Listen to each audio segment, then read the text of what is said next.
그 후에 예수께서 갈릴리에서 다니시고 유대에서 다니려 아니하심은 유대인들이 죽이려 함이로라.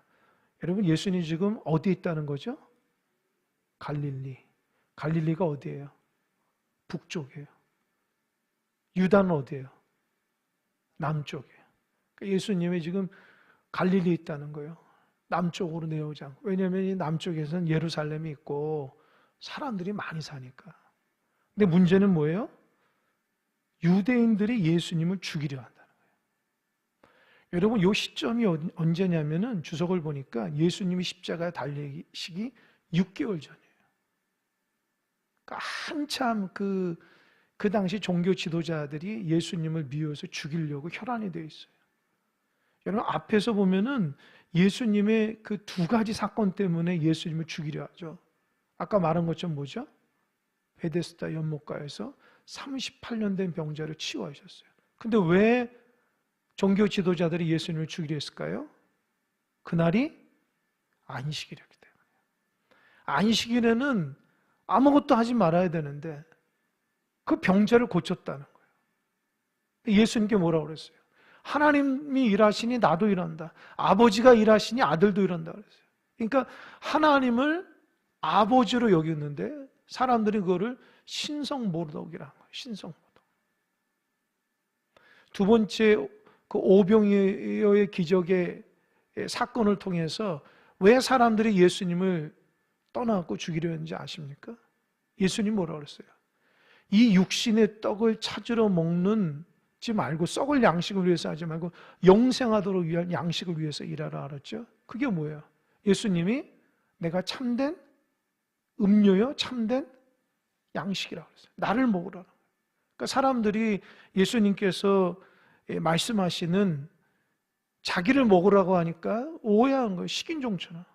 그러니까 사람들이 예수를 미쳤다고 하고 아주 최측근에 있는 12제자 말고 많은 사람들이 떠나버리게 되는 거예요.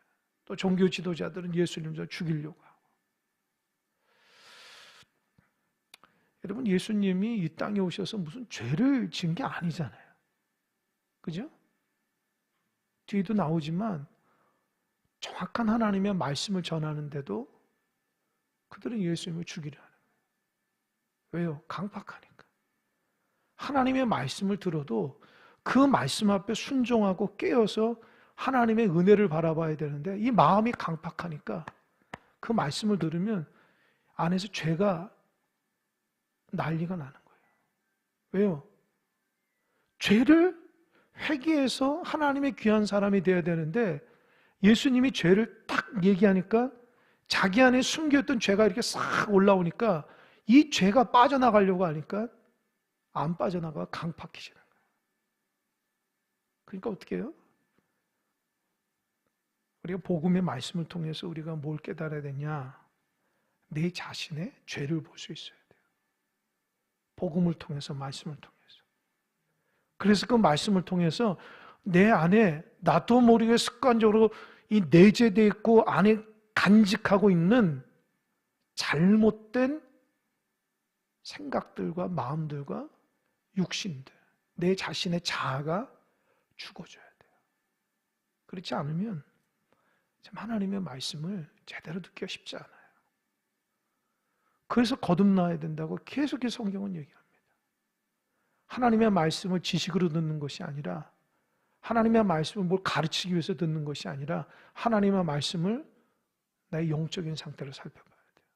그 하나님의 말씀이 지금 나에게 어떻게 얘기하고 있는가? 하나님 말씀은 살았고 운동력이 있다. 아주 놀라워요. 여러분, 세상에 그 유명한 사람의 강연도 마음에 감동이 오는데 하나님께서 살아 역사하시는 말씀이 내 안에서 어떻게 작용하겠어요? 죄를 도려낸다고요. 양심의 찔림을 받고 하나님의 은혜를 바라보게 되어 있어요.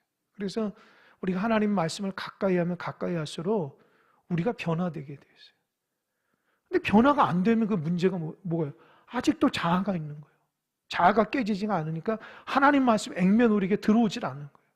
그러니까 어떻게 해요? 더 강팍해지고 하나님 말씀 앞에 반발하고 싶고 하나님 말씀대로 순종하고 싶지가 않은 거예요.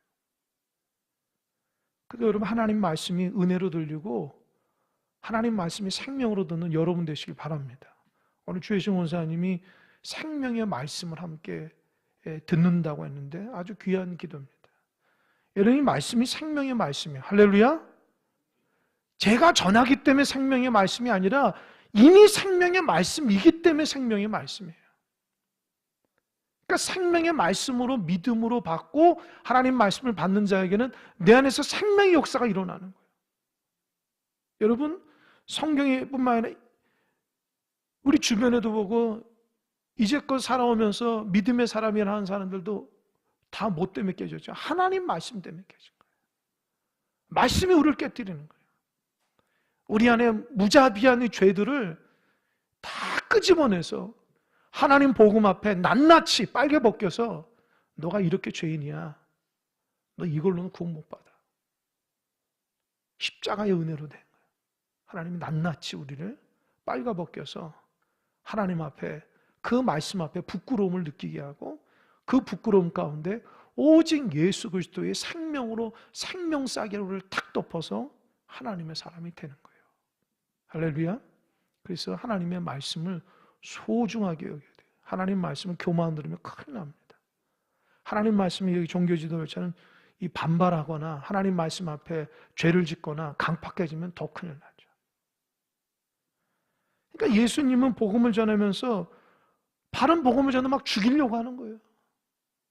이 안에 그 죄가 많으니까 바른 소리 하는 거 막 견디지 못하는 거예요. 또 예수님이 이적과 기적을 많이 하니까 자기들보다 인기가 많으니까 이 시기 질투하는 마음으로 견딜 수가 없는 거예요. 얼마나 주님께서 힘들고 어려우셨을까라는 생각을 해봅니다. 여러분 생각해 보세요.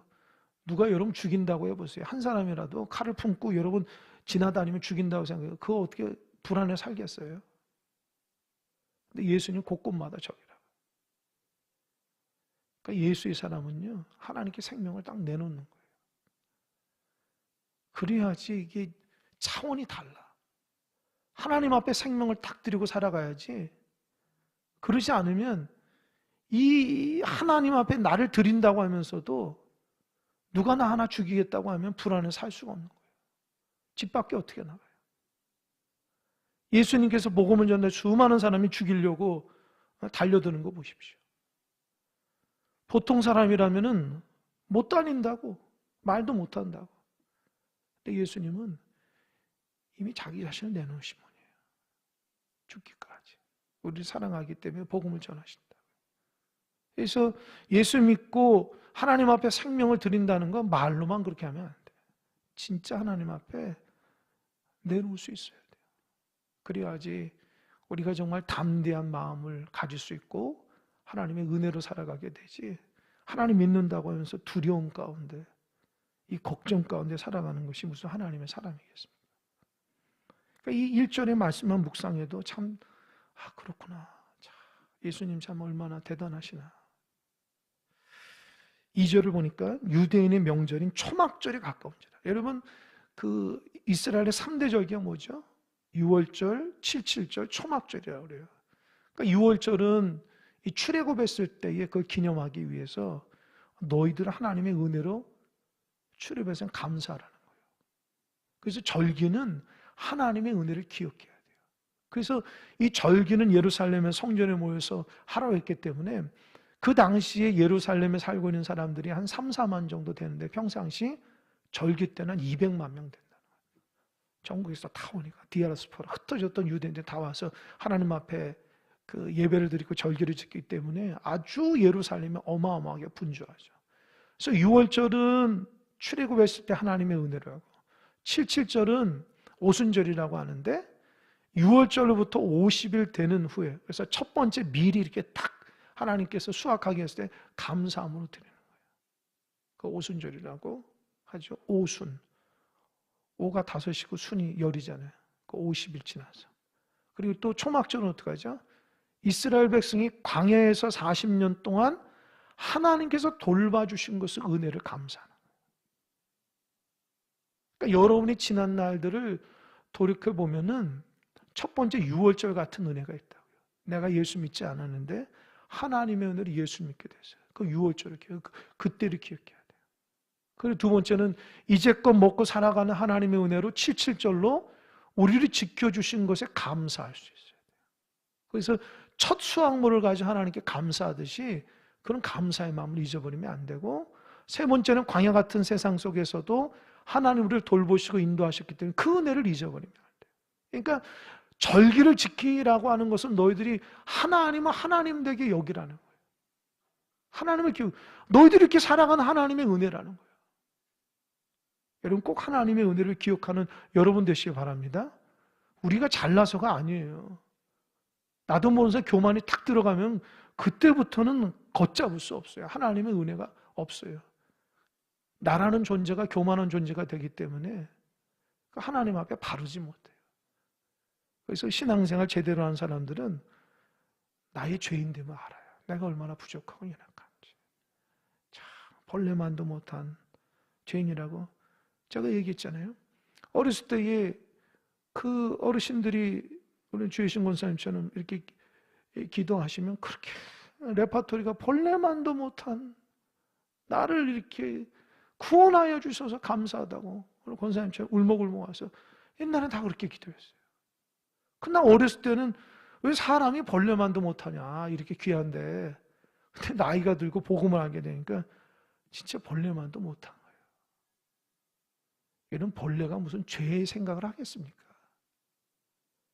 하나님의 은혜를 이렇게 많이 입었는 인간이 하나님 앞에 대하는 태도를 보십시오. 우리가 벌레만도 못하죠. 은혜 다 잊어버리고, 그렇잖아요. 그러니까 아무리 생각해봐도 연약하고 부족한데 하나님이 돌보시고, 그래서 여러분들은 정말 하나님의 은혜를 늘 기억해야 돼요. 그래서 어떻게 하든지 여러분들이 하나님의 은혜를 기억하기 위해서 안정장치를 두세요. 안정장치. 그게 뭐냐? 제가 늘 얘기하지만 여러분 하나님의 은혜를 기억하기 위해서 뭘 하냐? 하나님 앞에 말씀을 묵상하든지, 누가 전화로 왔나요? 소리 나는 것 같은데. 그 말씀을 정기적으로 말씀 묵상하든지, 날마다 새벽에 나와서 기도하시든지, 또 말씀을 읽든지, 또 복음으로 전도하든지, 여러분이 온전한 예배를 드려보십시오. 그러면은 내가 하나님의 은혜를 잊어버리지 않아요. 우리 참 감사한 거는 아침마다 그 박영수 장로님이 기도문을 올리시는데, 이제 아주 좋은 기도문을, 직장에서 나오는 기도문과 또 이제 일반적으로 나오는 기도문을 장로님 은혜 받은 것을 날짜별로 올리는데, 누가 제일 은혜 받을까요? 누가 제일 은혜 받을까요? 본인이 제일 은혜 받아요. 왜요? 다른 사람보다 몇 번은 더 읽기 때문에 그래요. 그러니까 아마도 장로님이 본인 스스로도 은혜 받기 위해서 올리실 거라 저는 생각해요. 이거예요, 이게. 그러니까 하나님의 은혜로 살고 믿음으로 살아가는 사람은 가장 은혜를 받을 수 있어요. 내가 분주하고 힘들어도 하나님 앞에 기도를 다 읽고 함께 나누겠다 하는 그 마음, 그 자체부터 하나님의 마음이 탁 들어가는 거예요. 내가 새벽에 나와서 우리 식구들을 위해서, 구역 식구들을 위해서, 가정 식구들을 위해서, 직장의 동료들을 위해서, 전도사님을 기도하겠다, 그 마음만 딱 가져도 하나님의 은혜가 임하는 거예요. 내가 가정에서 내가 제단을 쌓겠다, 30분이라도 성경 읽고 기도하겠다, 경건훈련을 쌓겠다, 그 마음만 딱 가져도 하나님의 은혜가 임하는 거예요. 분주하고 힘들어도 오늘 내가 수요예배 나가고 금요기도에 나가겠다, 그 마음만 딱 가져도 하나님 앞에 자리에 임했을 때에 하나님으로부터 은혜가 쏟아진다.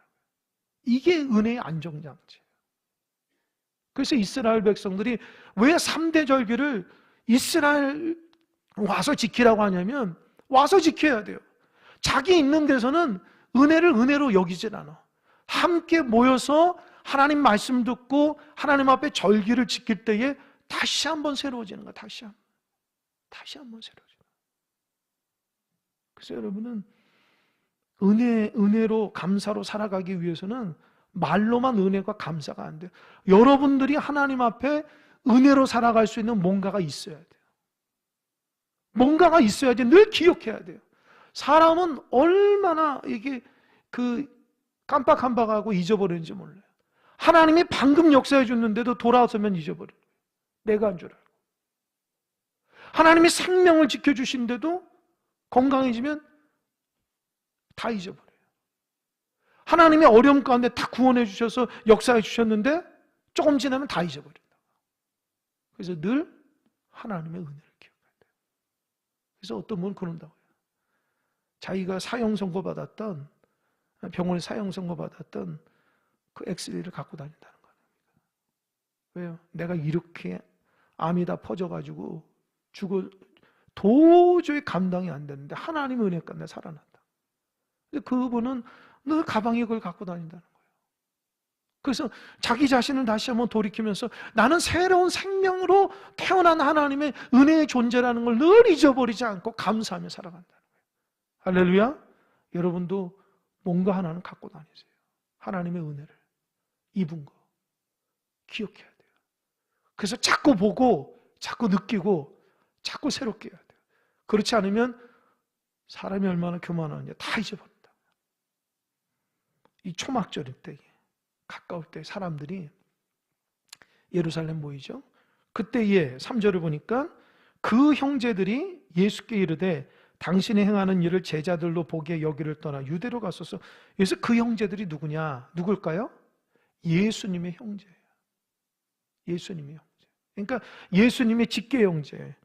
그러니까 야고보, 요셉, 시몬, 유다 이렇게 예수님의 그 동생들, 그죠? 성경에 나와 있는 예수의 그 동생, 남동생들, 이 그 동생들이 예수님께 그런 거예요. 당신이 행하는 일을 제자들도 보기에 여기를 떠나 유대로 가소서. 이게 무슨 말일까요? 그 동생들 보니까 형이 이 3년 동안 이렇게 지금 3년 6개월이니까 이제 6개월 남은 3년 동안 이제 집을 떠나서 이제 제자들과 같이 있었잖아요. 그러니까 사람들이 들려오는 소식에 예수라는 사람이 막 죽은 자도 살리고 병든 자도 고치고 기적 같은 일, 놀라운 역사, 가는 곳마다 예수님이 이렇게 따라다니고. 그런데 요 사이는 어떻게 해요? 사람들이 하도 예수를 죽이려고 하니까 예수님이 자기 때가 아직 이르지 않은 줄 알고 유대로 내려가지 않으니까 동생들이 형님 좀 내려가셔서 영향력을 발휘하시라고. 사람들이 우리 형님 보니까 따라다니까 좀 형님의 영향력을 발휘하라. 이 말은 무슨 말일까요? 갑자기 왜 동생들이 예수님께 그렇게 했을까요? 여러분, 예수님의 그 가족들은, 예수님의 형제들은 예수님이 부활하시고 나서야 믿었어요, 예수를. 그러니까 지금은 이게 믿음이 없는 소리라고. 그 말은 뭘까요? 왜 형님 더 영향력이 있어야지 우리가 형님 때문에 영향을 받을 수 있습니다. 이게 무슨 말인지 알겠죠? 형님이 높아져야지 나도 같이 높아지니까 형님이 여기서 숨어지느냐고. 좀 나가서 좀 이렇게 기적도 행하고 능력도 행해서 사람들에게 형님의 그 놀라운 것을 좀 보여주라고. 그렇게 막 얘기하고 있는 거예요. 그러니까 어떻게 해요? 이게 믿음의 말씀이 아니라 열심히 하십시오. 하나님 나라를 위해서 열심히 하십시오. 그게 아니라 형님이 잘 돼야지 내가 잘 되니까 숨어 지내지 말고 좀 나가서 열심히 좀 일하십시오. 그렇게 얘기하는 거예요. 그러면서 참 주님을 위하는 척하면서 이렇게 얘기합니다. 4절 한번 읽어볼까요? 4절 다 같이 시작.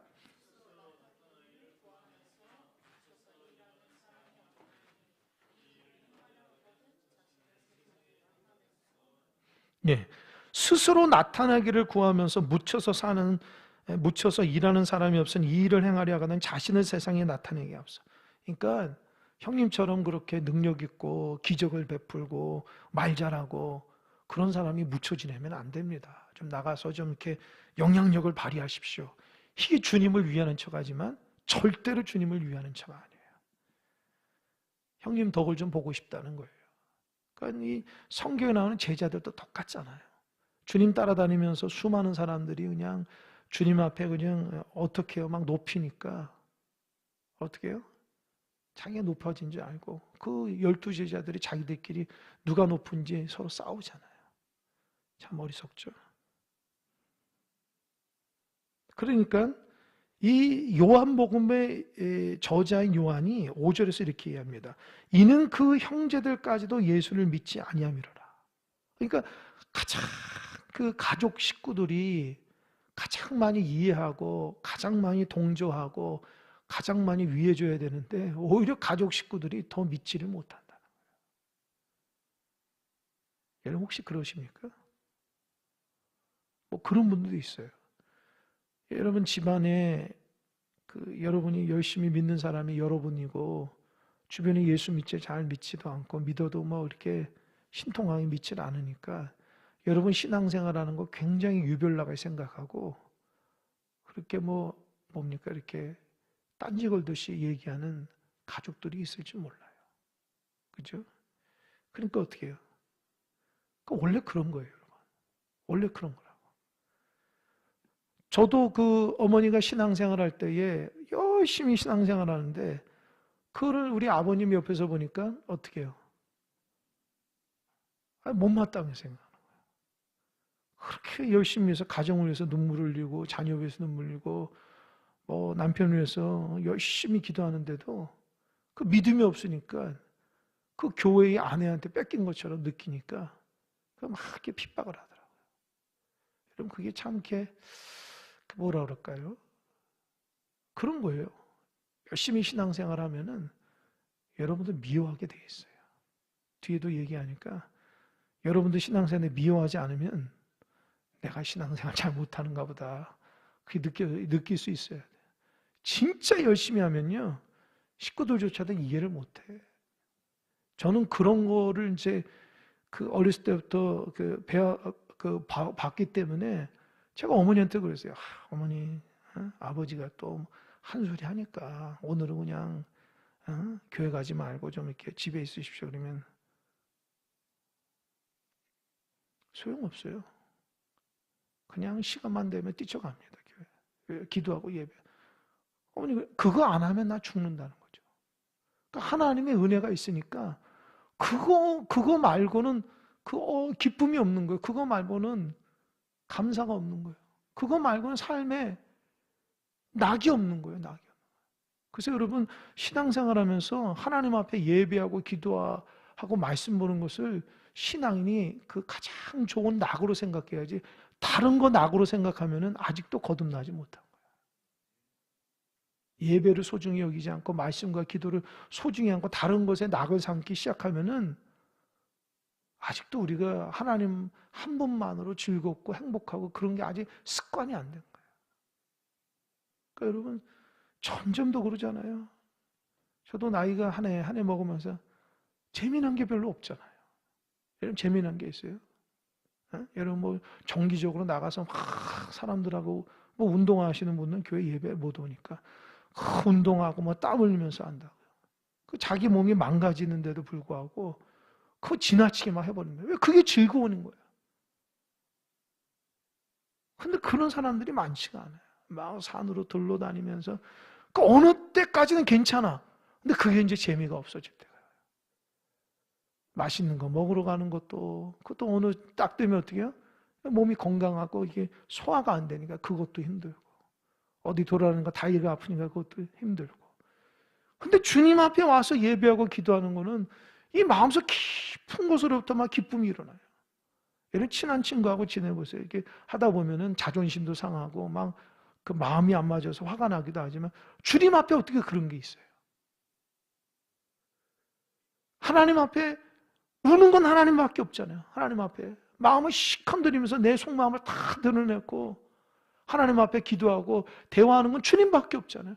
그러니까 점점 더 시간이 흘러가면 갈수록 내 마음을 알아주면 주님밖에 없는 거예요. 그러다 보니까 어떻게 해요? 주님이 최고예요. 주님이 최고예요. 점점 그렇게 되는 거예요. 그래서 교회 안에 어르신들이 많은 이유가 있어요.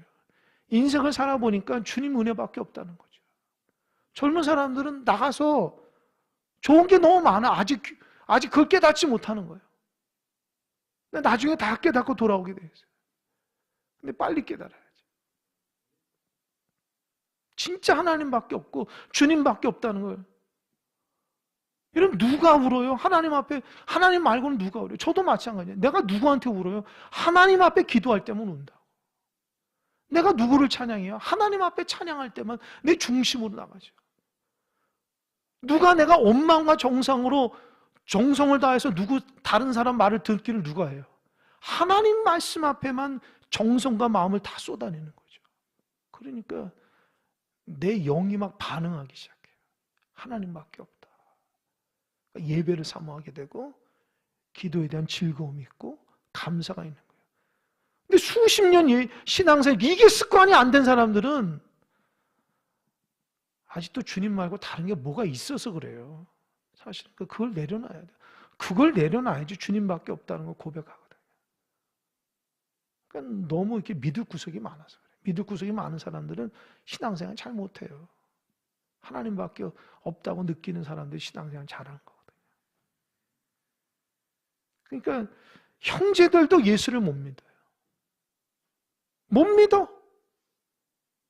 형의 그 능력을 보면서도 자기의 높아짐을 생각해요. 예수를 육신의 형 이상으로 생각하지 않아. 하나님의 아들, 구원자로 절대 생각하지 않아. 예수님이 십자가에서 죽고 부활하시고 나서 그때서야 깨닫게 되는 거예요. 그러니까 이 동생들이 형님한테 얘기한 말이 절대 영적인 말이 아니에요. 그래서 주님이 딱 얘기합니다. 6절 한번 읽어볼까요? 6절 시작. 예수께서 이르시되 내 때는 아직 이르지 아니하였거니와 너희 때는 늘 준비되어 있느니라. 여러분 내 때, 너희 때 이게 뭘까요? 내 때라는 것은 하나님의 때예요. 하나님께서 인류를 위해서 십자가를 지기 위해서 아직 안 됐다는 거예요. 6개월 남았다는 거예요. 그러니까 예수님이 십자가를 지기 위해서 예루살렘에 올라가야 돼. 근데 아직도 죽기 전까지는 아니라는 거예요. 근데 동생들은 너희 때는 늘 준비됐다. 너희 때가 언제야? 언제든지 너희들은 예루살렘 올라가고 자유롭게 살아갈 수 있다는 거예요. 여기에서 너희 때는 자기 욕망으로 살아가는 사람들의 때예요. 그러니까 사람 눈치 안 봐. 그냥 여기 가면 가고 저기 가면 자기 욕망대로 살아가는. 근데 예수님은 어때요? 가고 싶어도 하나님 허락하지 않으면 안 가는 거예요. 할렐루야? 이게 예수의 사람이에요. 그러니까 기준이 자기에게 있는 게 아니에요. 그러니까 우리는 신앙생활에도 하나님의 기준으로 판단하고 생각하는 게 아니라 내가 딱 기준으로 하고 이거 안 되면 하나님 찾는다고. 이 순서가 잘못된 거예요. 하나님 앞에 먼저 기도하고 하나님 뜻이 뭔지를 알고 가라면 가고 오라면 오고 멈추라면 멈추고 그것이 하나님의 사람들인데 우리는 어때요? 내 생각과 내 판단에 나 유익한 것 같아. 가! 문제 안 돼. 하나님 어떡하지? 그때 순서가 잘못된 거예요. 그러니까 우리가 자꾸 넘어지고 쓰러지는 이유가 뭐예요? 하나님의 주권을 인정하지 않아서. 주님 얘기합니다. 아직 나는 하나님께서 가라는 얘기를 안 했기 때문에 나는 기다린다는 거예요. 내가 그 사람들 무서워서가 아니라는 거예요.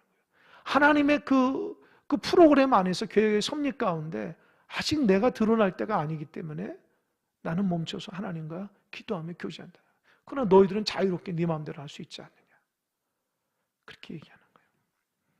그러면서 예수님이 왜 사람들이 자기를 죽이려 하는지 그 얘기를 합니다. 우리 7절 한번 읽어볼까요? 7절 다 같이 시작.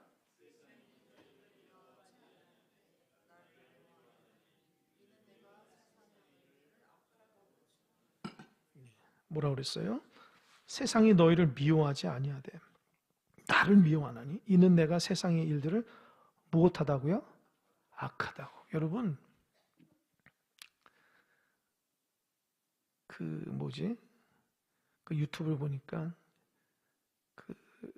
어느 그런 얘기가 있더라고요. 남편이 아내가 날마다 새벽기를 가니까 새벽기도 이제 걷는 게 한 5분 정도 되나 봐요. 그러니까 뭐 새벽에 조심하라고 남편이 아내한테 여보 새벽에 조심해. 새벽기도 가지 마.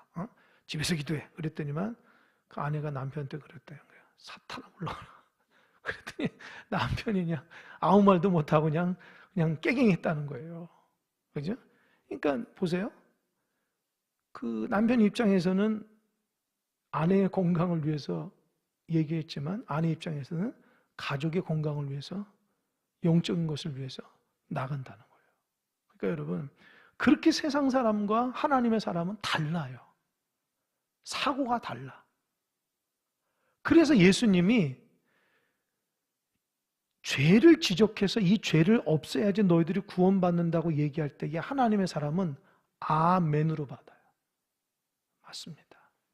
그 죄가 없어야지 나의 탐심이 없어지고 하나님 앞에 불신앙이 없어지고 불순종이 없어질 때에 하나님의 구원이 역사. 그렇게 됐는데 세상 사람들은 너가 뭐라고 나의 죄를 지적해? 이해돼요? 그 예수 믿는 사람들 중에 그런 사람들이 있어. 너가 뭐라고 죄를 지적해? 그러니까 죄의 문제만 딱 이렇게 나타나면은 이게 아주 민감한 거예요. 하나님 말씀 앞에 잘못된 거 딱 지적하면은 하나님의 사람은 맞습니다. 하나님이 오늘도 종을 통해서 나에게 잘못되고 올바르지 못하고 하나님께서 죄를 지적하군요. 아멘으로 받아야 되는데 그러지 않고 아니 내 죄를 왜 지적해? 당신이 뭐라고? 이게 세상 사람의 기준인 거예요. 예수님이 복음을 전할 때에 누구의 그냥 죄를 이렇게 막 끄집어내서 하신 분이에요? 아니죠. 우리 안에는 죄들을 끄집어내서 불태우고 예수 이름으로 물리쳐야지 구원을 받을 수 있는 것이기 때문에 주님께서 죄의 문제를 끄집어내죠. 그러니까 우리 안에 죄의 문제는 끄집어내야 되는데 끄집어낼 때 힘들어. 왠지 아세요? 날마다 죄를 품고 살았기 때문에 다른 사람 모르고 자꾸 그 죄가 내 일부분인 것처럼 느끼는 거예요. 그러니까 그거를 끄집어내면은 내가 죽는다고 생각하고 또 하나는 자존심이 무너진다고 생각하는 거예요. 왜요? 은밀한 죄를 이렇게 드러내니까. 그래서 예수님이 바리새인들한테 외식한다 그러면은 맞아 나 외식했어가 아니라 당신이 뭐야? 이렇게 나와. 왜요? 외식했기 때문에 그렇게 해요. 그러니까 정곡을 탁 찌르는 거예요. 그러니까 그 죄를 탁 찔렀을 때에 맞아. 내가 겉과 속이 달랐어. 하나님을 위한다고 하면서도 내 안에 정말 변화가 없었어. 그렇게 해서 그 말씀을 통해서 나에게 유익함을 받아야 되는데 그 내 죄를 찌르는 사람은 죽이려고 하는 거예요. 마음이 약하니까. 그래서 여러분 하나님 말씀을 대할 때, 볼 때나 들을 때에 그게 여러분의 죄를 찌르면 감사하셔야 돼요. 그래서 습관적으로 하나님 감사합니다. 저를 깨닫게 하시니 감사합니다. 저를 구원의 길로 인도하시니 감사합니다. 할렐루야? 그렇게 돼야지 믿음의 길. 여러분 삭개오한테 예수님이 죄를 지적하지 않았으면은 삭개오가 변화됐겠어요? 그게 윤리도덕적으로 산다고요.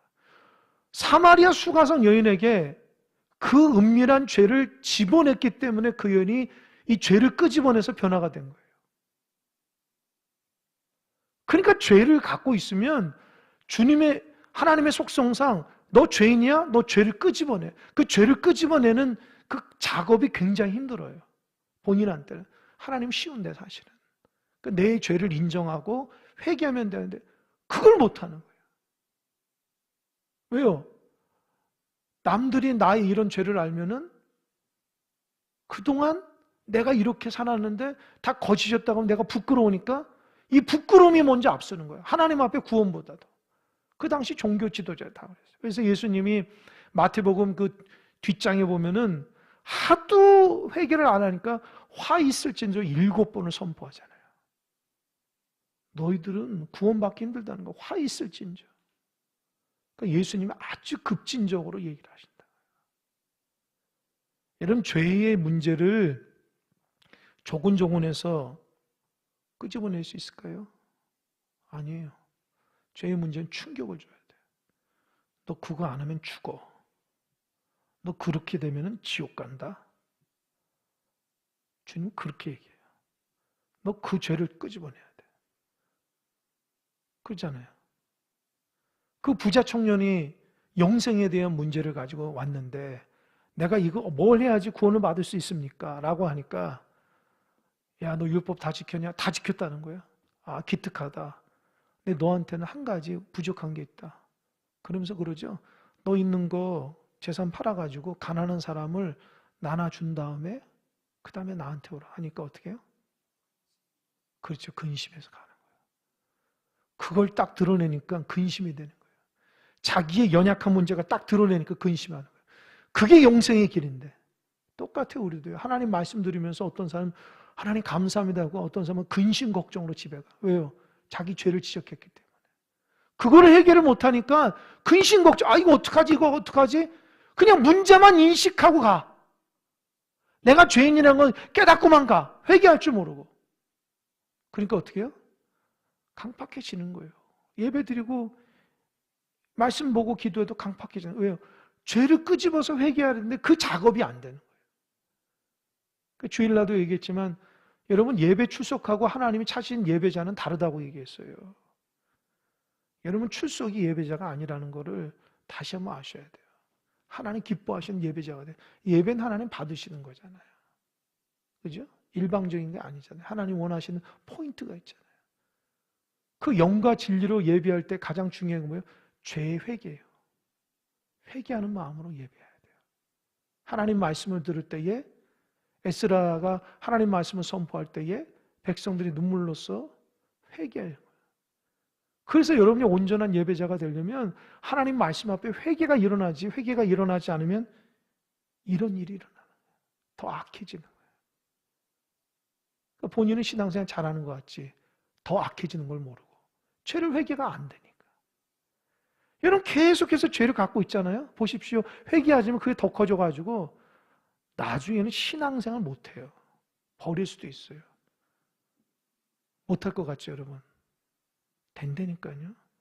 죄가 계속해서 내 안에 있어서 거듭나지 못하면 나중에 신앙까지 버리게 돼요. 이게 무서운 거예요. 그러면서 주님께서 8절 너희는 명절에 올라가라. 내 때가 아직 차지 못하였으니 나는 이 명절에 아직 올라가지 아니하노라. 그죠? 아직 하나님께서 가라고 말씀하지 않으니까 난 하나님의 뜻에 순종한다. 그럼 너희들은 사람들이 미워하지 않으니까 올라가서 하나님 앞에 절기를 지켜라. 이렇게 얘기하는 거예요. 여러분 오늘 말씀을 통해서 내 안에 숨어있는 잘못된 그 죄들을 끄집어내므로 하나님 앞에 온전히 변화됨으로 그 하나님의 은혜로 살아가는 여러분의 그 신앙의 성숙함이 있길 바랍니다. 잊어버리면 안 돼요. 자꾸 하나님 말씀을 듣고 대할 때 자꾸 죄에 직면하게 돼요. 그거를 인식했는데 끄집어내 회개하지 못하면 그 죄는 그대로 있어요. 점점 더 커집니다. 그래서 그거를 회개하고 다듬어야지 그때부터 하나님 말씀이 은혜로 들리기 시작하고 하나님 말씀이 아주 나에게 생명처럼 그래서 사모하는 마음이 됩니다. 그걸 회개하지 못하면 점점 더 강팍해지는 거예요. 기도하겠습니다.